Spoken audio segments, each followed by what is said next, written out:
그러면 상속이 좋으냐 증여가 좋으냐에 따라서 정답은 없습니다. 그런데 증여받는 자녀들이 많다면 한두 명이 아니라 5명, 6명 많다면 증여가 좋습니다. 그러나 자녀가 한둘이라면 상속이 좋습니다.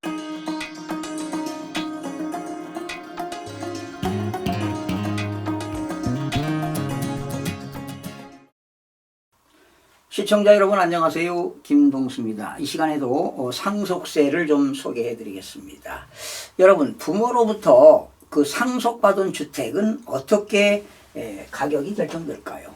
상속주택입니다. 이제 뭐 공동주택인 아파트도 있고요. 여기는 이제 상속주택에는 아파트 같은 공동주택도 있고 또 단독주택도 있겠죠. 그러면 이렇게 부모로부터 상속받은 주택은 어떻게 가격을 결정하느냐. 1순위는요. 1순위는 그 상속받은 주택의 거래 가격입니다. 상속받은 주택의 거래 가격. 만약에 어느 아파트 단지에서 거래가 있었다면 같은 평수의 거래 가격이 되겠습니다. 주로 이제 이 거래 가격은요 실질적으로 이렇게 합니다. 상속 개시일 전, 그러니까 피상속인이 사망 전 2년 전에 거래한 겁니다. 2년부터 사망 전 2년부터 사망 후 상속 개시일 이후에 15개월 사이에 이루어진 거래입니다. 15개월 사이. 자, 이 거래 가격은요, 돌아가시기 전, 그 주택에서 돌아가시기 전 2년 전부터 사망 후 15개월 사이에 이루어진 가격으로 결정을 하는데요. 그러면 이제 매매를 해서 이루어지는 거래가 있겠죠? 네. 아니면 그 아파트가 민사집행법에 의해서 경매가 이루어지는 경우도 있겠고요. 또 감정평가법인에서 평가한 감정가액이 있을 수도 있고요. 또 한국자산관리공사를 통해서 공매가 이루어지는 가격이 있겠죠. 공매. 이건 경공매라고 하죠. 매매가 되었던, 일반 매매가 되었던, 경매가 되었던, 또 감정가격이 되었던 공매가격, 이런 것들이 거래가격으로 보는 겁니다. 자, 두 번째는 2순위는 어떻게 되느냐. 이러한 상속받은 주택의 거래 가격이 없다면 그 인근 지역에 유사한 주택의 거래 가격입니다. 유사한 주택의 거래 가격입니다. 네. 유사한 주택입니다. 비슷한 주택의, 그러니까 이 상속받은 주택의 거래 가격을 알 수 없다. 그러면 그 비슷한 유사한 주택의 거래 가격을 참작해서 평가가 됩니다. 만약에 유사한 거래 가격도 없다. 그러면 3순위는 어떻게 되느냐? 공시가격이 되겠습니다. 공시가격. 주로 공시가격은 국세청에서 공시한 가격인데요. 이 공시가격은 실거래 가격의 적게는 60에서 많게는 80%까지 보게 되는 것입니다. 그러니까 공시가격은 공동주택의 공시가격이 있고요.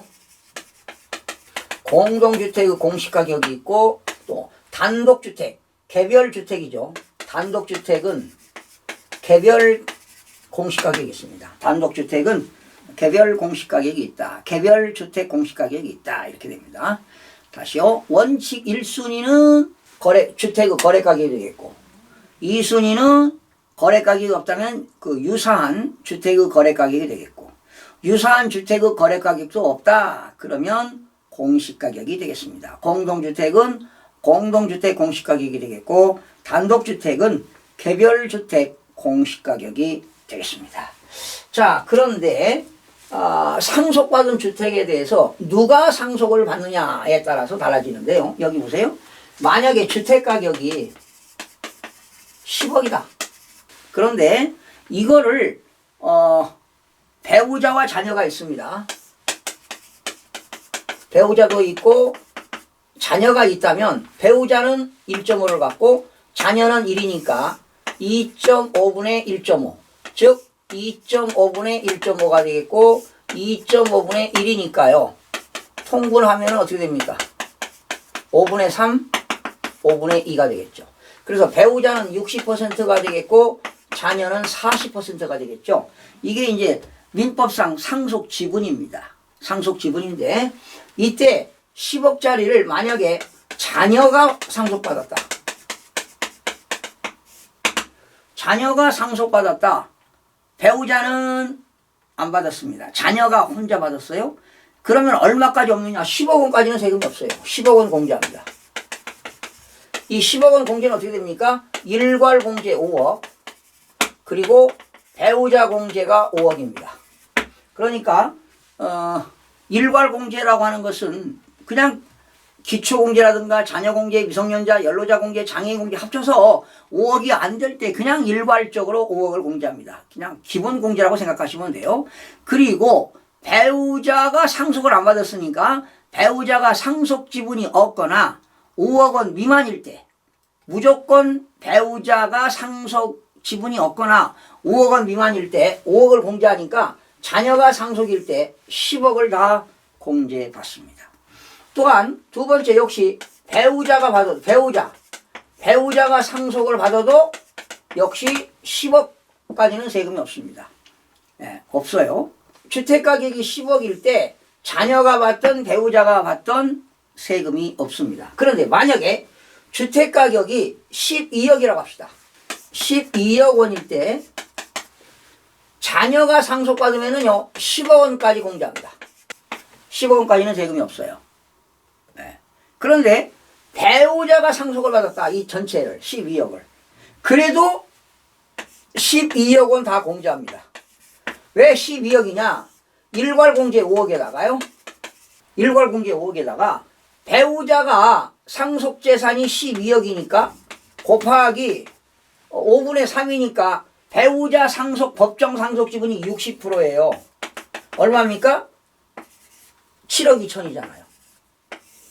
그러면 일괄 공제 5억에다가 배우자 공제 7억 2천까지 공제 받으니까 12억이 넘잖아요. 그래서 배우자가 단독으로 상속받아도 세금이 없다는 것입니다. 자, 만약에 주택가격이 15억이라고 가정해 보겠습니다. 주택가격이 15억인데요. 이것을 자녀가 다 상속받았습니다. 자녀가 상속받을 때는요. 10억까지 공제가 안 됩니다. 일괄 공제 5억에다가 배우자 공제 5억이니까 10억 원까지만 공제받습니다. 네. 그럼 5억에 대해서 세금 내야 되잖아요. 그런데 이 집을 만약에 배우자가 상속을 받는다면 배우자가 상속 시는 어떻게 되느냐? 네. 배우자가 상속받을 때는 일괄 공제 5억에다가요. 자, 배우자 몫이 15억에 곱하기 5분의 3입니다. 자녀가 하나일 때는 5분의 3은 몇 프로입니까? 60%예요.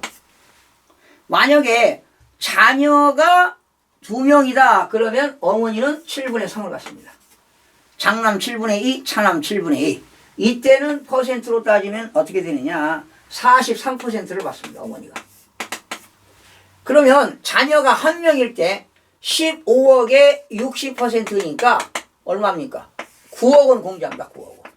그러면 일괄 공제 5억에다가 9억 원 공제하니까 얼마 빼줍니까? 14억 원 빼준다고요. 그러면 1억에 대해서만 세금 내는 겁니다.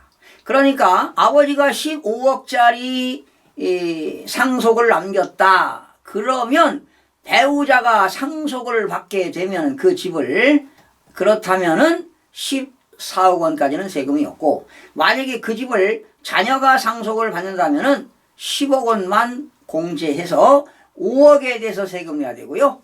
어머니가 받는다면은 14억을 공제하니까 1억에 대해서만 세금을 부담하면 되겠죠. 그래서 어머니가 상속 지분이 자녀들보다 5할입니다. 5할을 더 받기 때문에 어머니가 상속받는 것이 유리하다고 보는데요. 만약에 아버지가 돌아가셨는데요. 그 돌아가신 집에서 어머니가 계속 거주하고 싶다. 그렇다면 어머니가 상속받는 것이 훨씬 더 유리합니다. 그렇다면 상속세가 줄어들겠죠. 그리고 이제 어머니가 또 사시다가도 돌아가셨다. 그러면 이제 자녀들이 또 상속을 받게 되지 않습니까? 이제 그럴 때 또 어머니가 상속을 받고 또 후에 자녀들에게 뭐 증여할 수도 있고요. 여러 가지 시뮬레이션을 해보면 세금이 다 다릅니다. 그러면 상속이 좋으냐, 증여가 좋으냐에 따라서 정답은 없습니다. 그런데 증여받는 자녀들이 많다면, 한두 명이 아니라 5명, 6명 많다면 증여가 좋습니다. 그러나 자녀가 한둘이라면 상속이 좋습니다. 그러니까 상황에 따라서 상속세와 증여세 세금이 달라지는 것입니다. 언제 또 기회 있을 때 상속세 증여세의 시뮬레이션을 또 해드리는 시간을 갖도록 하겠습니다. 자, 오늘은 주택을 상속받았을 때 어떻게 가격을 매기냐. 1순위는 매매 가격입니다. 그리고 매매 가격이 없을 때는 유사한, 그 인근 지역에 유사한 주택의 거래 가격을 보고, 그러한 유사한 거래 가격도 없다면 세 번째는 공동주택은 공동주택의 공시가격, 단독주택일 때는 단독 개별 공시가격으로 세금을 계산하게 되는 겁니다. 그리고 배우자가 상속을 받을 때는 아무래도 공제금액이 크기 때문에 배우자가 상속받는 것이, 자녀들이 상속받는 것보다 배우자가 상속받는 것이 유리하다는 것도 살펴봤습니다. 여러분, 다음 시간에 찾아뵙겠습니다. 구독과 좋아요, 알림 설정을 누르시면 더 많은 정보를 얻을 수 있습니다.